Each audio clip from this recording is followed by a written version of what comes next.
पिछली बार मैंने एक क्वेश्चन बताया था आपको, इसका पार्टनरशिप का जो फर्स्ट चैप्टर है, 7वां न्यूमेरिकल क्वेश्चन, और उसमें मैंने बताया था कि P&L अकाउंट भी हमारे को बनाना पड़ता है अगर 3 मदें दे रखी है।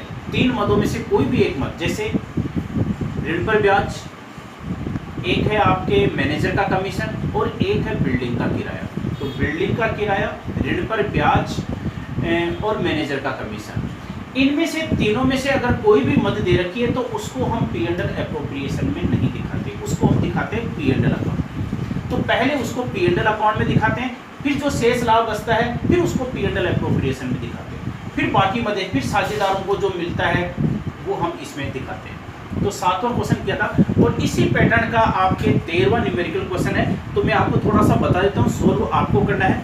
इसमें 3 पार्टनर है, सतीश, नितिन और अजय। इनकी पूंजी का शेष दे रखा है और इधर का स्थिर पूंजी, यानी कि स्थिर पूंजी का मतलब यह कि साझेदार अपने पूंजी खाते स्थायी विधि से तैयार करते हैं, और स्थायी विधि से खाते तैयार करते हैं तो 2 खाते तैयार करते हैं, पार्टनर्स कैपिटल अकाउंट और करंट अकाउंट। तो इसमें कैपिटल अकाउंट का बैलेंस भी दे रखा है, करंट अकाउंट का बैलेंस भी दे रखा है। तो दोनों खाते बनाने आपको कैपिटल करंट अकाउंट, लेकिन उससे पहले हमारे को P&L एप्रोप्रिएशन बनाना होता है। इसमें दे रखा है पूंजी पर ब्याज, और नितिन अपने भवन को फर्म को देने के लिए 500 रुपये प्रतिमाह किराया पाने का अधिकारी है, और अजय वेतन। तो देखो, वेतन और पूंजी पर ब्याज, इनको तो हम P&L एप्रोप्रिएशन में दिखा देंगे, लेकिन ये जो बिल्डिंग का किराया है, महीने के 500 रुपये किराया, तो 12 महीने का कितना हो गया, 6000। इसको हम P&L एप्रोप्रिएशन में नहीं दिखाएंगे, इसको हम किस में दिखाएंगे, P&L अकाउंट में। तो सबसे पहले आपको P&L अकाउंट बनाना है, और P&L अकाउंट में देखो इसमें प्रॉफिट दे रखा है 85,500, तो 85,500 66 में दिखा देंगे, बिल्डिंग का किराया आ जाएगा। फिर जो शेष लाभ बचेगा उसको P&L एप्रोप्रिएशन में ट्रांसफर कर देंगे। अब P&L एप्रोप्रिएशन में क्या क्या दिखाएंगे, एक तो पूंजी पर ब्याज तीनों का, और इसके अलावा ये सैलरी है ये दिखा देंगे। तो फिर प्रॉफिट जो बचेगा वो दिखा देंगे। पूंजी पर ब्याज और वेतन देने के बाद में जो शेष लाभ बचेगा, और वेतन को देने के बाद जो शेष लाभ बचता है उसको साझेदार बांटते हैं अपने व्यक्तिगत खातों में। तो उसको कैसे बांटेंगे, उसमें दे रखा है कि पहले 20,000 तो पूंजी के अनुपात में बांटेंगे, और फिर 2-2-1 के अनुपात में बांटेंगे। ठीक है, तो हम पहले भी ऐसा न्यूमेरिकल क्वेश्चन कर चुके हैं, पहला और दूसरा।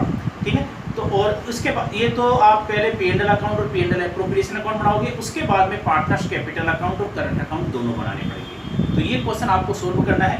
मैं आपको एक क्वेश्चन और है, इसका वो क्वेश्चन बता देता हूँ। इसमें क्या है, एक क्वेश्चन है आपके क्वेश्चन नंबर 6, पेज नंबर 26 पर।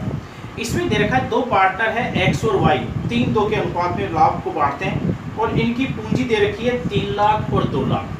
X और Y 3 लाख और 2 लाख। ठीक है, और पूंजी पर ब्याज की जो दर है वो है 10%। तो 10% ब्याज निकालते हैं, तो इसका पूंजी पर ब्याज कितना हो गया, 30,000, और इसका कितना हो गया, 20,000। तो पूंजी पर ब्याज टोटल कितना हो गया, 50,000। और Y को प्रतिमाह वेतन है 1250 रुपये। तो 1250 रुपये प्रतिमाह वेतन है, तो 12 से हम मल्टीप्लाई कर देंगे।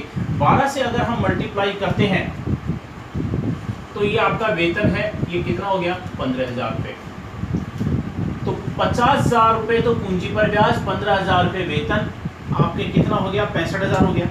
लेकिन इसमें क्या दे रखा है कि फर्म का जो लाभ है 40,000 है, फर्म का लाभ 40,000 ही है, जबकि ये जो मदें हैं भुगतान की जानी ज़्यादा है, तो हम इतना दे नहीं सकते। हम ज़्यादा से ज़्यादा इनको कितना दे सकते हैं, 40,000 रुपये। तो 40,000 से ज़्यादा नहीं दे सकते, तो कैसे दिखाएंगे, P&L एप्रोप्रिएशन में सबसे पहले तो ये CR साइड में प्रॉफिट दिखा दो, bye P&L account,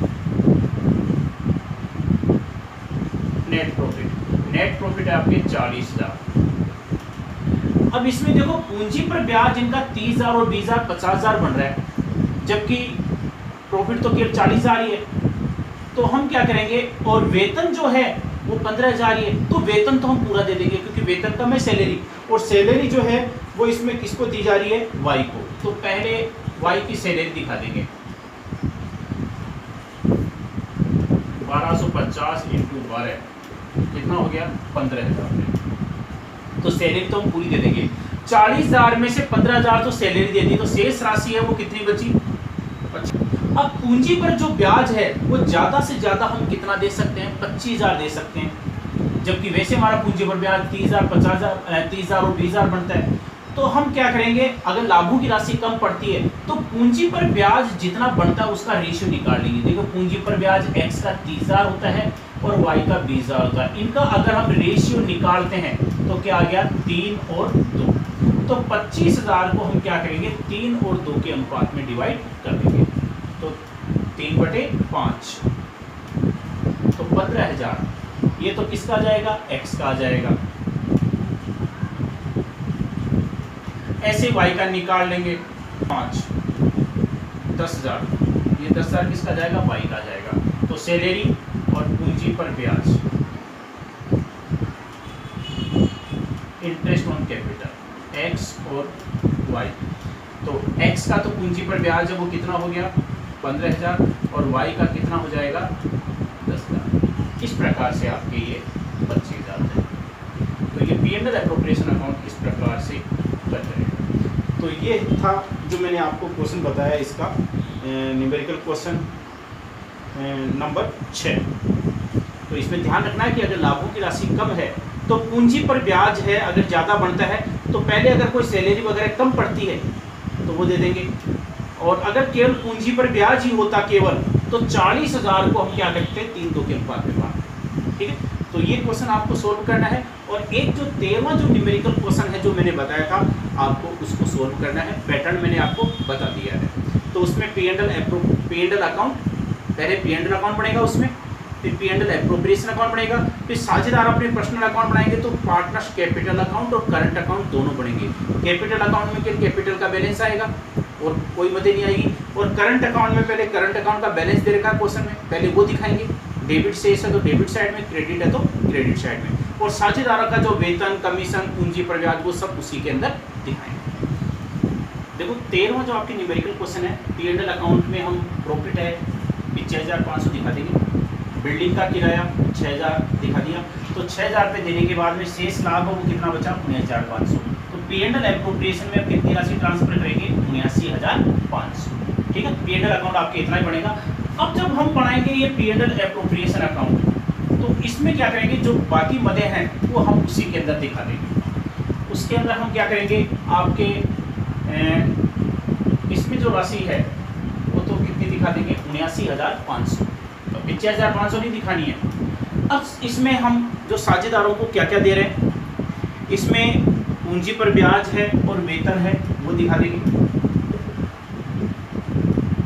interest on capital है वो दिखा देंगे, सैलरी है ये दिखा देंगे। इसमें से ये दोनों घटाने के बाद में जो शेष लाभ बचेगा वो साझेदारों में बांटा जाएगा। तो इसमें पार्टनर्स कैपिटल अकाउंट की जगह हम क्या लिखेंगे, पार्टनर्स करंट अकाउंट। ठीक है, जो शेष लाभ बचेगा वो कैसे बांटना है, प्रश्न में दे रखा है कि पहले 20,000 तो हम पूंजी के अनुपात में बांटेंगे, फिर 20,000 जो बचेंगे वो 2-2-1 के अनुपात में बांटना है, और फिर भी जो शेष लाभ बचता है उसको बराबर बांटना है। तो पहला दूसरा हम न्यूमेरिकल क्वेश्चन कर चुके हैं, उसकी तरह हमारे को करना है। ठीक है, इस प्रकार से P&L एप्रोप्रिएशन अकाउंट बनाना है, और फिर पार्टनर्स कैपिटल और करंट अकाउंट बनाना है।